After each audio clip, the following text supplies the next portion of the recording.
জমি ছাড়াই কৃষক বন্ধু প্রকল্পের মতো বছরে 4,000 টাকা পাবেন দুটি কিস্তিতে, একটি খরিফ মৌসুমের শুরুতে এবং আরেকটি রবি মৌসুমের শুরুতে। ইতিমধ্যেই আবেদন প্রক্রিয়া শুরু হয়ে গিয়েছে। অন স্ক্রিন আপনারা দেখতে পাচ্ছেন ফর্মটি। এখানে 4টি ফর্মের কিন্তু অংশ রয়েছে। আজ এই ভিডিওর মাধ্যমে দেখিয়ে দিচ্ছি কিভাবে এই 4টি অংশ আপনি পূরণ করবেন অথবা এই 4টি ফর্ম পূরণ করবেন এবং কারা কারা এখানে আবেদন করতে পারবেন। অর্থাৎ জমি ছাড়াই যে সকলেই আবেদন করতে পারবে তেমনটা কিন্তু না। বিস্তারিত জানাবো, ভিডিওটি প্রথম থেকে শেষ পর্যন্ত কন্টিনিউ করুন। তাছাড়াও অনেকেই জিজ্ঞাসা করেছিলেন এখানে কি মানদণ্ড রাখা হয়েছে আবেদন করার জন্য, কারা এখানে আবেদন করতে পারবে, কারা আবেদন করতে পারবে না, এবং জমি না থাকলেই যে আপনি এখানে আবেদন করতে পারবেন তেমনটা কিন্তু না। তো বিস্তারিত জানার জন্য অবশ্যই ভিডিওটি প্রথম থেকে শেষ পর্যন্ত কন্টিনিউ করুন। তো ভিডিওটি শুরু করার আগে ছোট্ট একটি রিকোয়েস্ট, ভিডিওটিতে একটি লাইক করে দিন, চ্যানেলে নতুন হলে চ্যানেলটি সাবস্ক্রাইব করে নিয়ে পাশে থাকা বেল আইকনটি প্রেস করে অল নোটিফিকেশনটি অন করে দিন। যদি ফেসবুক থেকে দেখে থাকেন অবশ্যই পেজটি ফলো করতে ভুলবেন না। অন স্ক্রিন দেখতেই পাচ্ছেন ফর্মটি কিন্তু এরকম থাকবে। বর্তমানে যে দুয়ারে সরকার ক্যাম্পের নেয় ক্যাম্পগুলো হচ্ছে, সেই ক্যাম্পে কিন্তু এই ফর্মটি পেয়ে যাবেন এবং সেখানে যাবতীয় ডকুমেন্ট সহকারে জমা করলে কিন্তু হবে। তো কি কি কাগজপত্র লাগবে সেটাও কিন্তু একটু পরে আপনাদের আমি জানাচ্ছি। অন স্ক্রিন দেখতেই পাচ্ছেন ভূমিহীন ক্ষেত মজুরদের জন্য বার্ষিক আর্থিক সহায়তা প্রকল্প নাম নথিভুক্তকরণের আবেদনপত্র। উপরেই কিন্তু রয়েছে আবেদনপত্র নম্বর, এটি অফিস ইউজ করবে, এখানে আপনাদের হাত দেওয়ার দরকার নেই, অর্থাৎ অফিস কিন্তু একটি নম্বর দেবে। এরপর নিচেই বলা হয়েছে ব্যক্তিগত তথ্য। পুরো ফর্মটাই আপনারা ক্যাপিটাল লেটারে অর্থাৎ ইংরেজির বড় হাতের লেটারে লিখবেন। এখানে নাম লিখে দেবেন আবেদনকারীর। এরপর এখানে বলা হচ্ছে ভিলেজ অথবা গ্রাম, সবগুলোই কিন্তু আপনারা দেখতে পাচ্ছেন বাংলাতে রয়েছে। এরপর এখানে গ্রাম পঞ্চায়েতের নাম, এখানে পোস্ট অফিসের নাম, এখানে ব্লকের নাম, এখানে পুলিশ স্টেশন অর্থাৎ থানা, ডিস্ট্রিক্ট, এরপর এখানে পিনকোডের নামটা লিখতে হবে এবং তার নিচেই রয়েছে পিতা অথবা স্বামীর নাম। এখানে কিন্তু পিতা অথবা স্বামীর নামটা লিখতে হবে যিনি আবেদন করছেন। তো ডকুমেন্টস অনুযায়ী আপনি লিখে দেবেন। এরপর এখানে ডেট অফ বার্থ দিতে হবে DDMM এই ফরম্যাটে, অর্থাৎ প্রথমে দিন, এরপর মাস, এরপর বছর। এবং দেখুন তার পাশেই কিন্তু বলা হয়েছে HS1 1/4/2026, অর্থাৎ 1/4/2026 হিসেবে কত বয়স হবে সেই বয়সটা কিন্তু এখানে লিখতে হবে। অর্থাৎ এপ্রিল মাসের 1 তারিখের হিসেবে এই ব্যক্তির কত বছর বয়স হবে সেই বয়সটা কিন্তু এখানে লিখে দেবেন। এরপর এখানে জেন্ডারটা সিলেক্ট করতে হবে, মেল, ফিমেল নাকি আদার্স। আপনার ক্ষেত্রে যেটা প্রযোজ্য হবে সেটার উপরে আপনি টিক দিয়ে দেবেন। যদি পুরুষ হয়ে থাকেন তাহলে এই ঘরের উপরে, যদি মহিলা হয়ে থাকেন তাহলে এই ঘরের উপরে, এবং আদার্স অন্য যদি কোনো জেন্ডার হয়ে থাকে অর্থাৎ থার্ড জেন্ডার সেক্ষেত্রে কিন্তু এই ঘরের উপরে টিক দিতে হবে। এরপর আপনাকে কাস্টটা সিলেক্ট করতে হবে, জেনারেল, SC ST নাকি OBC। আপনার ক্ষেত্রে যেটা হবে সেটার উপরে আপনি টিক দিয়ে দেবেন। এরপর এখানে কিন্তু আপনাকে মোবাইল নম্বর দিতে হবে। দেখুন এখানে বলা হয়েছে মোবাইল নম্বর ব্যাংকের অ্যাকাউন্টের সাথে যুক্ত নম্বর, অর্থাৎ যে ব্যাংকের অ্যাকাউন্টের সাথে মোবাইল নম্বরটি লিঙ্ক করা রয়েছে সেই মোবাইল নম্বরটি কিন্তু এখানে আপনাকে দিতে হবে। অন্য কোনো মোবাইল নম্বর দিলে কিন্তু হবে না, ব্যাংকের অ্যাকাউন্টের সাথে যে মোবাইল নম্বরটি লিঙ্ক থাকবে সেই মোবাইল নম্বরটি এখানে লিখে দেবেন। এরপর এখানে আপনাকে আধার নম্বর দিতে হবে। আধার নম্বরটা কিন্তু ম্যান্ডেটরি বলা হয়েছে। দেখুন এখানে বলা হচ্ছে আধার কার্ড নম্বর আবশ্যিক, অর্থাৎ আধার কার্ড নম্বর দিতেই হবে। এরপর এখানে ভোটার কার্ড নম্বর দিতে হবে, অর্থাৎ ইপিক নং। তো এই ভোটার কার্ড নম্বরের জায়গায় কিন্তু বলা হয়েছে আবশ্যিক নয়, অর্থাৎ ভোটার কার্ড নম্বর না দিলেও হবে। কারোর যদি এখনো পর্যন্ত ভোটার কার্ড না হয়ে থাকে সেক্ষেত্রে কিন্তু ভোটার কার্ড নম্বর না দিলেও হবে, তবে আধার কার্ড নম্বর কিন্তু ম্যান্ডেটরি, অর্থাৎ আধার কার্ড নম্বর দিতেই হবে। এরপর এখানে আপনাকে ব্যাংকের ডিটেলস দিতে হবে। প্রথমেই বলা হচ্ছে ব্যাংক ডিটেলস, ব্যাংকের তথ্য, এবং তার নিচেই কিন্তু বলা হচ্ছে ব্যাংকের অ্যাকাউন্টের অনুযায়ী নাম, অর্থাৎ ব্যাংকের অ্যাকাউন্টে কি নাম রয়েছে সেই নামটা কিন্তু এখানে লিখে দিতে হবে, অর্থাৎ এই ব্যক্তির নামটা কিন্তু এখানে লিখে দিতে হবে। এরপর অ্যাকাউন্ট নম্বর, এটা আপনার ব্যাংকের পাসবুকেই পেয়ে যাবেন। এরপর IFSC কোড 11 সংখ্যার হবে, সেটাও আপনার ব্যাংকের পাসবুকেই পেয়ে যাবেন। এরপর এখানে ব্যাংকের নামটা লিখতে হবে, অর্থাৎ স্টেট ব্যাংক নাকি পাঞ্জাব ন্যাশনাল ব্যাংক নাকি ইউকো ব্যাংক, যে ব্যাংক হবে সেই ব্যাংকের নামটা এখানে লিখে দেবেন। এরপর এখানে ব্রাঞ্চের নামটা লিখে দেবেন, ব্রাঞ্চের নামটাও কিন্তু আপনার ব্যাংকের পাসবুকেই পেয়ে যাবেন। এরপর বলা হচ্ছে অ্যাকাউন্ট টাইপ, অর্থাৎ আপনার ব্যাংকের অ্যাকাউন্টটা সেভিং অ্যাকাউন্ট নাকি কারেন্ট অ্যাকাউন্ট। যদি সেভিং অ্যাকাউন্ট হয়ে থাকে তাহলে এই সেভিং অ্যাকাউন্টের উপরে টিক দিয়ে দেবেন, যদি কারেন্ট অ্যাকাউন্ট হয়ে থাকে তাহলে এই কারেন্ট অ্যাকাউন্টের উপরে টিক দিয়ে দেবেন। এরপর বলা হচ্ছে অ্যাটাচ ব্যাংক ডকুমেন্ট, অর্থাৎ ব্যাংকের সংযুক্তি নথি, অর্থাৎ কি আপনি ডকুমেন্টস দিচ্ছেন ব্যাংকের সেটা কিন্তু এখানে আপনাকে টিক দিতে হবে। যদি আপনি ব্যাংকের পাসবুকের প্রথম পাতার জেরক্স কপি দিয়ে থাকেন তাহলে উপরের এই ঘরে টিক দিয়ে দেবেন। যদি আপনি বাতিল চেক অর্থাৎ ক্যান্সেল চেক দিয়ে থাকেন তাহলে এই ঘরের উপরে টিক দিয়ে দেবেন।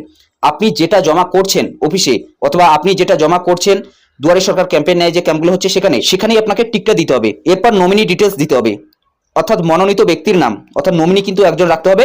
তো এখানে নমিনির নামটা লিখে দেবেন।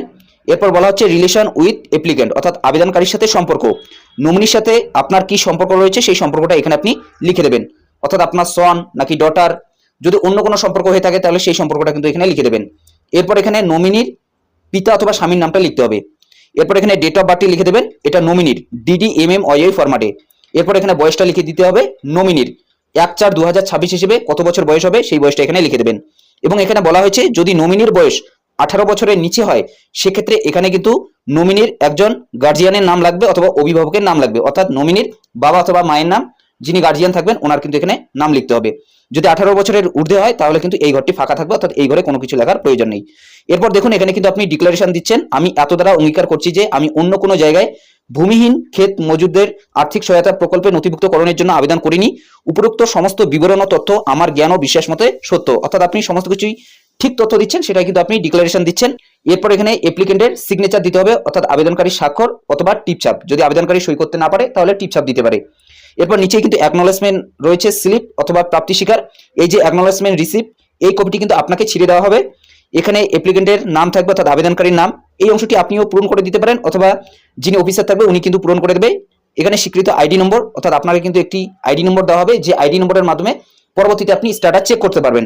এরপর যে অফিসার আপনার এই আবেদনপত্রটি সংগ্রহ করেছে ওনার কিন্তু এখানে সিল অথবা সই থাকবে। এরপর এখানে কিন্তু অফিস থেকে একটি নম্বর দেওয়া হবে এবং এখানে কিন্তু তারিখটা উল্লেখ করা থাকবে যে কত তারিখে আপনি জমা করেছেন, এবং এই অংশটি কিন্তু আপনাকে ছিঁড়ে পরবর্তীতে দেওয়া হবে এবং এটি আপনি সংরক্ষণ করে রাখবেন পরবর্তীতে স্ট্যাটাস চেক করার জন্য। এখন আমরা চলে যাচ্ছি সংযোজনী 1, অর্থাৎ এটা কিন্তু ফর্মের দ্বিতীয় নম্বর অংশ অথবা 2 নম্বর ফর্ম বলতে পারেন। এক কথায় ফর্মের এটা দ্বিতীয় নম্বর অংশ, সংযোজনী 1। এখানে বলা হচ্ছে পশ্চিমবঙ্গ সরকার কৃষি বিভাগ ভূমিহীন ক্ষেত মজুরদের জন্য বার্ষিক আর্থিক সহায়তা প্রকল্পের আবেদনের জন্য স্বঘোষণাপত্র অর্থাৎ সেলফ ডিক্লারেশন ফর্ম। এখানে প্রথমেই বলা হচ্ছে আমি, এখানে আপনার নাম লিখে দেবেন। এরপর এখানে আপনাদের পিতা অথবা স্বামীর নাম, এরপর এখানে গ্রামের নাম, এখানে গ্রাম পঞ্চায়েতের নাম, এখানে মিউনিসিপ্যালিটি অথবা ব্লকের নাম, এরপর এখানে থানার নাম, এখানে জেলার নাম। দেখুন এখানে বলা হচ্ছে স্থায়ী বাসিন্দা। আমি এত দ্বারা ঘোষণা করছি যে আমার কোনো চাষযোগ্য জমি নেই, আমি ভাগচাষী বা বর্গাদার হিসেবে নথিভুক্ত নই। আমি জীবন ধারণের জন্য অন্যের কৃষি জমিতে ক্ষেত মজুর হিসেবে কৃষি সংশ্লিষ্ট কাজে পুরোপুরি নির্ভরশীল। এই মোতাবেক আমি ভূমিহীন ক্ষেত মজুরদের জন্য বার্ষিক আর্থিক সহায়তা প্রকল্পে সহায়তা পাওয়ার জন্য আবেদন করছি। আমি আরও ঘোষণা করছি যে আমার জ্ঞান ও বিশ্বাস মতে উপরোক্ত তথ্য সঠিক। যদি কোনো সময় এই তথ্য ভুল প্রমাণিত হয় তাহলে উপযুক্ত কর্তৃপক্ষ আমার এই প্রকল্পের সুবিধা পাওয়ার দাবি সরাসরি বাতিল করে দিতে পারবে, এবং ইতিমধ্যে আমি যদি এই প্রকল্পের কোনো সুবিধা পেয়ে থাকি তা ফেরত দিতে বাধ্য থাকবো। আমি রাজ্য সরকারের নিম্নলিখিত প্রকল্পের একজন সুবিধাভোগী। সঠিক বক্সে কিন্তু আপনাকে টিক দিতে হবে। দেখুন এই অংশটি কিন্তু খুবই গুরুত্বপূর্ণ। এখানে বলা হচ্ছে আপনি রাজ্য সরকারের অন্য কোনো ভাতা প্রকল্পের অথবা কোনো ধরনের সামাজিক প্রকল্পের আন্ডারে রয়েছেন কিনা। যদি আপনি আগে থেকে কৃষক বন্ধু পেয়ে থাকেন তাহলে এই কৃষক বন্ধুর এখানে টিক দিতে হবে। যদি আপনি লক্ষ্মীর ভান্ডার পেয়ে থাকেন তাহলে এই লক্ষ্মীর ভান্ডারের উপরে টিক দিতে হবে। অথবা যদি অন্য কোনো আপনি ভাতা প্রকল্পের টাকা পেয়ে থাকেন, যুবশ্রী অথবা কোনো ভাতা প্রকল্পের টাকা পেয়ে থাকেন, তাহলে সেই ভাতা প্রকল্পের নামটা কিন্তু এখানে লিখতে হবে।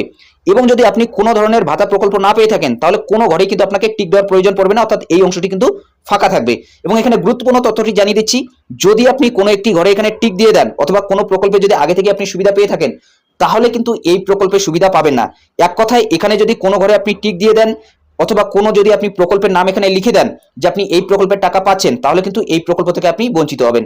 তবে অনেকেই বলতে পারেন যে আমি তো অন্য প্রকল্পের সুবিধা পাচ্ছি, তা সত্ত্বেও আমি এটা যদি ভুল করে আবেদন করে দিই এখানে কোনো ধরনের তথ্য না দিয়ে, অথবা আপনি যদি চালাকি করে মনে করেন যে আমি কোনো ধরনের এখানে তথ্য না দিয়ে আবেদন করে দেবো, তাহলে কিন্তু আপনার আবেদনটা রিজেক্ট হয়ে যাবে। কারণ একটু পরে কিন্তু আপনারা দেখতে পারবেন যে আধারের কনসার্ট আপনার কাছে কিন্তু নেওয়া হচ্ছে, অর্থাৎ আধারের মাধ্যমে সমস্ত কিছু ভেরিফাই করা হবে যে আপনার কতগুলো প্রকল্পতে আবেদন করা রয়েছে, সমস্ত কিছু কিন্তু আধারের মাধ্যমে বের হয়ে যাবে।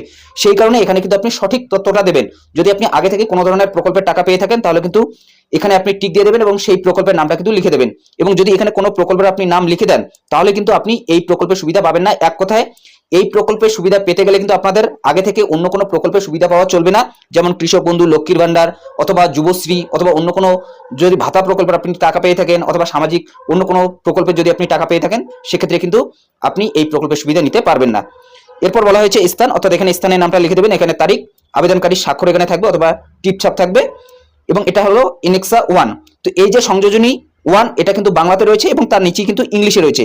হয় আপনি ইংলিশটা পূরণ করতে পারেন, না হলে কিন্তু বাংলাটা পূরণ করতে পারেন। যেহেতু আপনাদের আমি বাংলাটা পূরণ করে দেখিয়ে দিলাম সেই কারণে কিন্তু ইংলিশটা পূরণ করে আপনাদের আমি দেখাচ্ছি না। তবে এখানে কিন্তু আপনি মোবাইল নম্বরটি দিয়ে দেবেন, কারণ এখানে বলা হচ্ছে আবেদনকারীর মোবাইল নং, এখানে কিন্তু মোবাইল নম্বরটি দিতে হবে। এরপর একটু আমরা উপরে তুলে নিচ্ছি, দেখুন এখন কিন্তু সংযোজনী এ চলে এলো। এখানে কিন্তু আপনাকে আধারের তথ্য দিতে হবে। পশ্চিমবঙ্গ সরকার কৃষি বিভাগ আধার তথ্য, আধারের সঙ্গে যুক্ত মোবাইল তথ্য এবং আধার তথ্য সরকার দ্বারা ব্যবহার করার অনুমতি। আমি এখানে আপনার নাম হবে, এরপর এখানে কিন্তু আপনি আপনার পিতা অথবা স্বামীর নাম লিখে দেবেন, এখানে গ্রামের নাম, এখানে গ্রাম পঞ্চায়েতের নাম, এখানে ব্লকের নাম, এখানে জেলার নাম।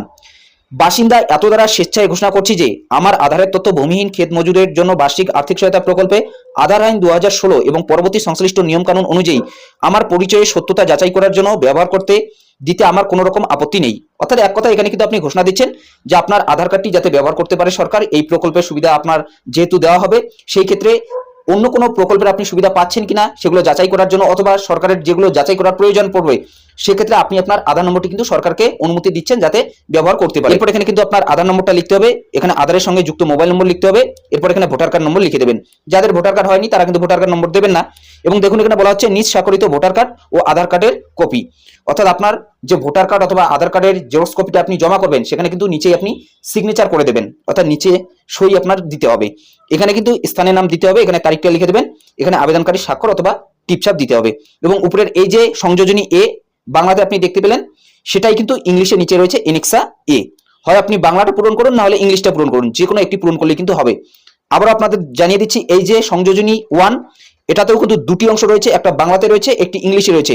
হয় আপনি বাংলাটা পূরণ করুন না হলে ইংলিশটা। যদি আপনি ইংলিশটা পূরণ করেন তাহলে বাংলাটা পূরণ করার প্রয়োজন নেই, যদি বাংলাটা পূরণ করেন তাহলে ইংলিশটা পূরণ করার প্রয়োজন নেই। সেম কিন্তু একই জিনিস সংযোজনী এ, হয় আপনি বাংলাটা পূরণ করুন না হলে ইংলিশটা পূরণ করুন, যে কোনো একটি পূরণ করলেই কিন্তু হয়ে যাবে। এখন শেষেই রয়েছে চেক লিস্ট। দেখুন এই চেক লিস্টে বলা হয়েছে ভূমিহীন ক্ষেত মজুরদের জন্য বার্ষিক আর্থিক সহায়তা প্রকল্পের অধীনে তালিকাভুক্তি অথবা তথ্য সংশোধনের জন্য আপনার আবেদনের সাথে নিম্নলিখিত নথিগুলির ফটোকপি জমা দেওয়া হয়নি। অর্থাৎ যদি আপনি কোনো একটি নথি না দিয়ে থাকেন তাহলে সেটার কিন্তু আপনাকে টিক দিতে হবে, অথবা আপনাকে কিন্তু বলা হবে যে এই নথিটা আপনি দিন। বলা হয়েছে ভূমিহীন ক্ষেত মজুরদের জন্য বার্ষিক আর্থিক সহায়তা প্রকল্পের জন্য আপনাকে ভোটার কার্ড পরিচয়পত্র দিতে হবে, যদি আপনি দিয়ে থাকেন, যদি আপনার ভোটার কার্ড হয়ে থাকে। যদি না হয়ে থাকে তাহলে আপনি ভোটার কার্ড দেবেন না। এরপর আধার কার্ড আপনাকে দিতেই হবে যেহেতু ম্যান্ডেটরি। এরপর আপনাকে ব্যাংকের প্রথম পাতার জেরক্স কপি দিতে হবে অথবা বাতিল চেক দিতে হবে। এখানে মোবাইল নম্বর আপনি দেবেন যেটা ব্যাংকের অ্যাকাউন্টের সাথে লিঙ্ক করা রয়েছে। সেলফ ডিক্লারেশন কিন্তু আপনি দিচ্ছেন, এর আগে কিন্তু আপনাদের আমি দেখিয়ে দিলাম। এরপর আপনি আধারের কনসার্নটা দিচ্ছেন। এরপর পাসপোর্ট সাইজের একটি কিন্তু ফটো আপনাকে দিতে হবে। ফটো লাগানোর কিন্তু এখানে জায়গা নেই ফর্মে, তবে আপনি ছবিটা নিয়ে যাবেন, অফিসার কিন্তু কোনো একটি অংশে লাগিয়ে দেবে সেই ছবিটা অথবা চিটিয়ে দেবে। এরপর বলা হয়েছে যদি অন্য কোনো আপনি তথ্য দিয়ে থাকেন অথবা অন্য যদি কোনো আপনি নথি দিয়ে থাকেন তাহলে সেই নথির নাম কিন্তু এখানে আপনাকে লিখতে হবে। এরপর এখানে তারিখটা লিখে দেবেন, ক্যাম্পের অবস্থানটা লিখে দেবেন এবং আবেদনপত্র গ্রহণকারী ব্যক্তি স্বাক্ষর, অর্থাৎ যে অফিসার আপনার এই ফর্মটি জমা নেবে ওনার কিন্তু এখানে সিগনেচার থাকবে। তো এইভাবে এই 4টি অংশ কিন্তু আপনাকে পূরণ করতে হবে অথবা এই 4টি ফর্ম কিন্তু আপনাকে পূরণ করতে হবে। তো আপনাদের পুরো বিষয়টা দেখিয়ে দিলাম, চলুন এখন আপনাদের আমি জানিয়ে দিচ্ছি এই প্রকল্পের কি মানদণ্ড রাখা হয়েছে। দেখুন বলা হচ্ছে যোগ্যতার মানদণ্ড কি। এই প্রকল্পটি পশ্চিমবঙ্গের বাসিন্দা ভূমিহীন কৃষি শ্রমিকদের অন্তর্ভুক্ত করবে যারা কোনো কৃষি জমির মালিক নন এবং তাই কৃষক বন্ধু নতুন প্রকল্পের জন্য যোগ্য নন এবং ভাগচাষী হিসেবেও তালিকাভুক্ত নন এবং মজুরি ও উপার্জনকারী হিসেবে তাদের জীবিকা নির্বাহের জন্য সম্পূর্ণরূপে অন্যের কৃষিকাজের উপর নির্ভরশীল। এক কথায় বুঝতেই পারছেন, যদি আপনি অন্যের জমিতে কাজ করে সংসার চালাচ্ছেন তাহলেই কিন্তু একমাত্র এই যে প্রকল্পটি রয়েছে এই প্রকল্পের আপনি সুবিধা পাবেন। অর্থাৎ জমি না থাকলেই যে আবেদন সকলেই করতে পারবে তেমনটা কিন্তু না। অন্যের জমিতে চাষাবাদ করে আপনার সংসার চলছে সেটাই কিন্তু এখানে বলা হয়েছে, অথবা ক্ষেত মজুর কিন্তু এখানে বোঝানো হয়েছে, তারাই কিন্তু এখানে আবেদন করতে পারবে। আবেদনের পদ্ধতি সেটা কিন্তু আপনারা দেখতে পেলেন, দুয়ারে সরকার ক্যাম্পেইন যে ক্যাম্পগুলো হচ্ছে সেখানে গিয়ে কিন্তু আপনাদের আবেদন করতে হবে। এবং যদি পরবর্তীতে এই আবেদন প্রক্রিয়াটা বন্ধ হয়ে যায় আপনি কিন্তু কৃষি দপ্তর অফিসে যোগাযোগ করে নেবেন। এরপর বলা হয়েছে আবেদনপত্রে কি কি কাগজপত্র দিতে হবে সেগুলো কিন্তু আপনাদের আমি জানিয়ে দিলাম। এবং কি সুবিধা পাবেন এই প্রকল্পের আওতায় ভূমিহীন কৃষি শ্রমিকরা যারা মূলত কৃষি এবং সংশ্লিষ্ট খাতের উপর নির্ভরশীল তাদের বার্ষিক 4,000 টাকা আর্থিক সহায়তা সরাসরি তাদের ব্যাংকের অ্যাকাউন্টে জমা দেওয়া হবে। এই অর্থ রবি ফসলের অথবা রবি মৌসুমের এবং খরিফ মৌসুমের দুটি সমান কিস্তিতে 2,000 টাকা করে দেওয়া হবে, অর্থাৎ রবি মৌসুমের শুরুতে এবং খরিফ মৌসুমের শুরুতে 2,000 টাকা করে 4,000 টাকা কিন্তু দেওয়া হবে, বছরে মোট কিন্তু 4,000 টাকা দেওয়া হবে। এটাই কিন্তু এখানে বলা হয়েছে। মূলত বুঝতে পারছেন ভূমিহীন ক্ষেত মজুরদের জন্যই কিন্তু এই প্রকল্পের সুবিধা আনা হয়েছে। এবং কি কি নথি লাগবে সমস্ত কিছু কিন্তু আপনাদের আমি জানিয়ে দিলাম এবং যোগ্যতার কি মানদণ্ড রাখা হয়েছে সমস্ত কিছু কিন্তু আপনারা জানতে পারলেন। তো এই ভিডিওটি আপনাদের কেমন লাগলো অবশ্যই কমেন্ট বক্সে জানাতে ভুলবেন না। যদি ভিডিওটি ভালো লাগে একটি লাইক করে দেবেন, চ্যানেলে নতুন হলে চ্যানেলটি সাবস্ক্রাইব করে পাশে থাকা বেল আইকনটি প্রেস করে অল নোটিফিকেশনটি অন করে দেবেন। যদি এই বিষয়ে আপনাদের কোনো ধরনের মতামত থাকে অবশ্যই কমেন্ট বক্সে জানাতে ভুলবেন না। যদি ফেসবুক থেকে দেখে থাকেন অবশ্যই পেজটি ফলো করতে ভুলবেন না। তো ভালো থাকবেন, সুস্থ থাকবেন, দেখা হচ্ছে নেক্সট ভিডিওতে।